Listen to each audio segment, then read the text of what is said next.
আবার এই দেশের উন্নয়ন অগ্রগতি বাধাগ্রস্ত করতে চায়। আমরা দেখি আজকে বিএনপি কর্মসূচি দেন। কিসের কর্মসূচি?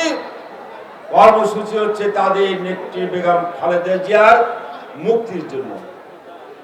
আমি দেখলাম মির্জা ফখরুল সাহেব দুদিন আগে অভিযোগ করলেন যে বেগম খালেদা জিয়াকে নাকি এই সরকার মিথ্যা মামলা দিয়ে আটকে রাখছে।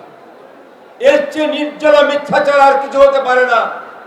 আজকে এই সমাবেশ থেকে মির্জা ফখরুলকে জিজ্ঞেস করতে চাই, বেগম খালেদা জিয়া যে মামলায় দণ্ডপ্রাপ্ত হয়েছে সেই মামলা কবে হয়েছে এবং কারা দিয়েছে?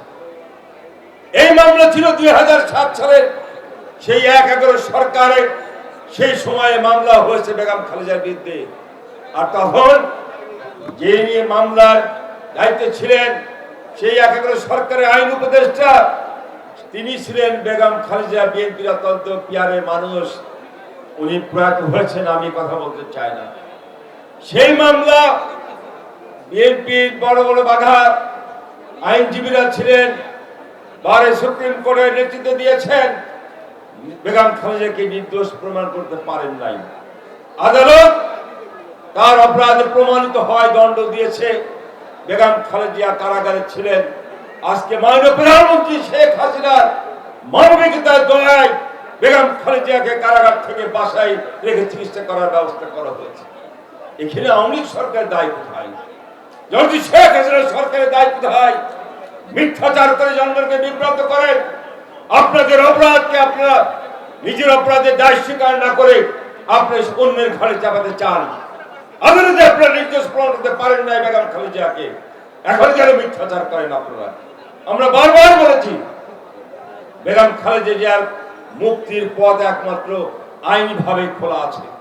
আইনি পথে লড়াই করেন, আইনে যান, আদালতে যান, মুক্তির জন্য আবেদন করেন।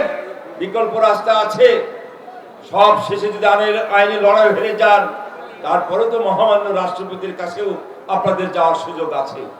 আপনারা সেই দিকে যাচ্ছেন না, আইনি লড়াই যাচ্ছেন না। আপনারা সরকারকে অভিযুক্ত করে রাজনৈতিক ফায়দা লুটতে চান।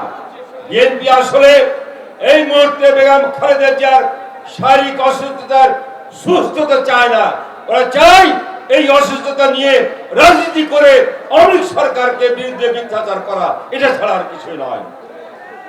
ভাই আমার, এই বিএনপি ওনারা কথায় কথায় বলেন দেশে গণতন্ত্র নাই, গণতন্ত্র নাই।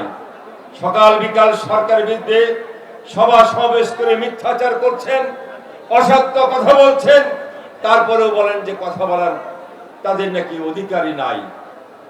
এই বাংলাদেশে দেশের মানুষ বিশ্বাস করে এদেশের উন্নয়ন অগ্রগতি যেমন বাধা হচ্ছে বিএনপি, তেমনি গণতন্ত্রকে সমৃদ্ধিশালী করার পথেও বড় বাধা হচ্ছে এই বিএনপি নামক দলটি। এরা যখন রাষ্ট্র ক্ষমতায় ছিল তখন রাজনৈতিক দলকে, বিরোধী দলকে হত্যার মাধ্যমে নিশ্চিহ্ন করতে চেয়েছিল।